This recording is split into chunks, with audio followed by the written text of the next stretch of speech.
Hi guys, welcome to our movie recap. In this video we'll explain the movie The Con Artists, released in the year 2014. Ji-hook is a skilled lockpicker and safe hacker who makes a life off of stealing and trading antiquities. Because he is so skilled at what he does, he has committed more than 100 thefts without ever being apprehended or even questioned. He is shown on one of his missions at the opening of the movie. He is breaking into a heavily guarded office building in order to steal an expensive artifact. Although it's difficult and complicated, Ji-hook can access the safe. He manages to unlock it and take the relic in under a minute. He succeeds in deceiving the guards as well, but once he is safe, he accidentally damages the pricey item. Ji-hook goes to all this bother for nothing. But he isn't ready to give up just yet. He produces an exact replica of the statue using the exact same design. He then delivers the replica to a renowned dealer in antiquities. The man rejects doing business with Ji-hook because he is aware that the statue is a fake. However, a smart Ji-hook asks him if he's ever sold a fake artifact before. If he wanted to, Ji-hook could easily prove the seller's corrupt way of working. Hence the man has no way but to buy the statue. Ji-hook's partner in crime is also his best friend Guyen. He's a mechanic and an expert in making explosives out of the simplest items. After the last heist, Ji-hook is now planning to make fake bills. He's able to make a unique formula that prints counterfeit but identical bills. However, the print wears off when it's exposed to alcohol. When the plan doesn't work, the duo decides to target something else, a jewelry shop that stores diamonds worth $3 million. The task is particularly difficult because the shop is heavily guarded and has CCTV cameras everywhere. To disable the cameras, they need a skilled hacker who's willing to help them. This is where a young guy named Zhang Bei comes in. Despite rumors that Zhang Bei once cheated and sold away his colleagues for financial gain, Ji-hook and Guyen choose to trust him with the job because he is the greatest in the field. Following that,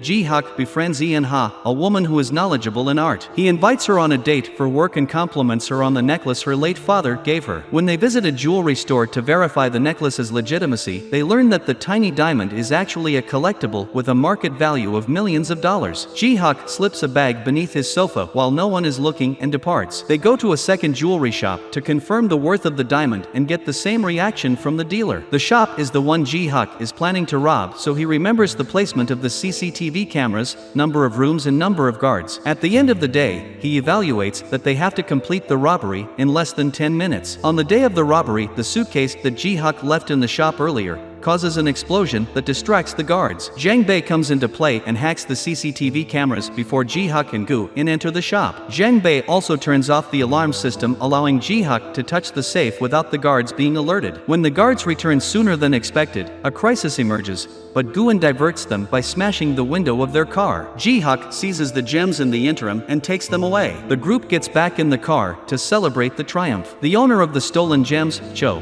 is upset the next day but also amazed by the con artists who were able to get past such strict protection. Cho is a mobster and a millionaire businessman. He has killed a number of people to get where he is now, and he has no intention of giving up anytime soon. He recently buried his accountant because he tried to deceive him. Cho is also planning his own heist and needs some skilled con men for it. He's kidnapped and tested several safecrackers and pick locks for the past month. However, no one has lived up to his standard yet. Now that he knows a skilled con man is somewhere out there, he doesn't waste much time before telling his people to find out who stole the diamonds. He doesn't want to apprehend the thieves, but give them a better task. For the next few days his men keep an eye on every diamond dealer in the city and soon find out about Ji-hook and his hideout. Cho approaches the group and offers each member a 5% commission in exchange for their assistance in a theft. The relatives of all three of them will be murdered if they refuse to comply. Although Ji-hook is aware that Cho believes Ian to be his girlfriend, he chooses not to correct them. He ultimately decides to accept the offer and lend a hand. Following that, Cho informs them that he is bringing in $150 million worth of cash and illicit funds through Incheon Customs. It is closely guarded and has the strongest security measures in all of Asia because it is the main point of entry for all imports into Korea. Alongside the cash, Cho is also importing food coupons, which is perfectly legal. He wants the trio to use the coupons as a cover and bring the black money out of the customs. The group decides that this is a greater theft than any they have ever attempted and begins to create a complex strategy. Cho contacts Zhang Bei for a private meeting while everyone is occupied and pays him a large sum of money to keep a watch on Ji-hook and Guyen. He is concerned that the two might deceive him. The authorities are still seeking for the diamond thieves in the interim. CCTV footage reveals that Ji-hook transported the device to the adjoining jewelry store that served as a distraction. When they visit Ji-hook's house,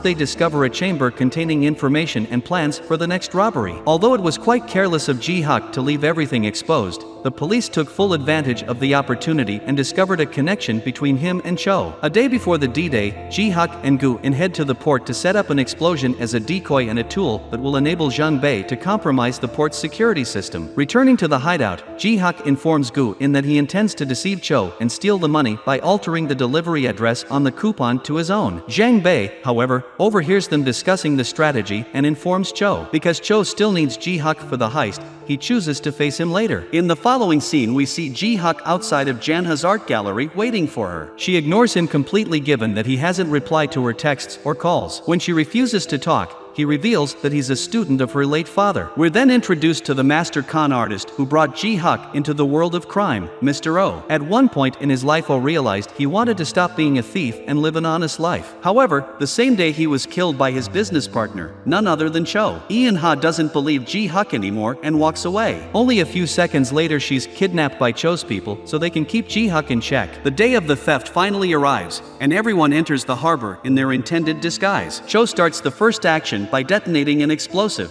which confuses and disorients the guards. Zhang Bei employs his abilities to hack the security system's mainframe at the same time, giving officials the impression that the explosion was the cause of the problem. It's a small issue that can be resolved in 40 minutes. Ji-Huk and Gu-in have ample time to finish their goal as a result. Ji-Huk opens the safe in the guarded chamber where they go. When they do, they are stunned when they stand before a huge pile of cash. Not wasting much time, they start loading the truck with the money and swapping it with the food tickets. Just then the police arrive at the scene after finding out about the explosion. They make rounds around the port, which causes Ji-Huk to stop seconds before he escapes with the money. Taking this as an opportunity, Ji-Huk goes to the customs office to change the address from Cho's to his, as he had planned. But after finding out about his plan from Zhang Bei, Cho is easily able to stop him. He holds Ji-Huk at gunpoint and urges him to surrender himself to the police. When Ji-Huk refuses, he is shown Ian-ha's necklace. He is forced to go in front of a SWAT team and surrender in order to spare her life. Just prior to being arrested, he dives into the sea and is wounded as a result. Additionally, the grenade in his hand detonates, ensuring his demise. When In learns of this, he is distraught, but Zhang Bei is relieved that they will be keeping his portion of the proceeds. Gu-in and he get into a fight, and it ends with Gu-in being fatally stabbed by Zhang Bei. Finally, the container ship makes it to Cho, but when he opens it he's surprised to see it filled with coupons and not money. As he loses his mind over where the money went, he gets a call from Ji-Huk, who turns out to be well and alive. It is then revealed that everything Ji-Huk did since the beginning of the film was to destroy Cho for murdering Mr. O. Firstly,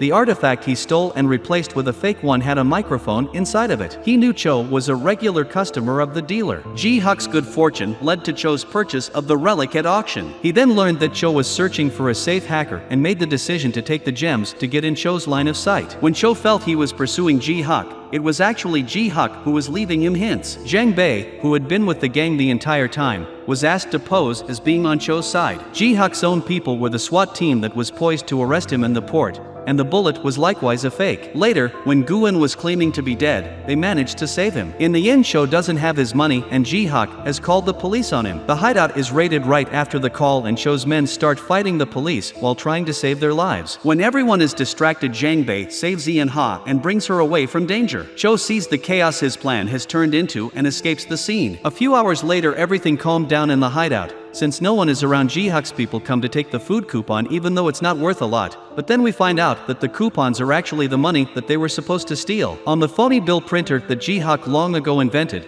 they printed the money as they were transferring it in the port. Due to oxidation, a bill that has been printed turns into a coupon, but when treated with alcohol, it turns back into money. Cho didn't know this, so when he saw the coupons, he believed he had lost the money even though it had been right in front of him the entire time. Ji-Huk strikes Cho's car with a final hit before handing him up to the police. The coupons are covered with alcohol and changed into real money in their hiding place. Following the incident, Ji-Huk disappears for a few months before one day handing Ian-ha a large sum of money that he had promised to give her so she could open an art gallery in Dubai. Ian-ha spends the money as she had originally intended. She also finds her jewelry, which she misplaced when she was abducted, when visiting Dubai. The movie concludes when the two are reunited as Ji-Huk suddenly emerges behind her. Don't forget to subscribe and hit the notification bell.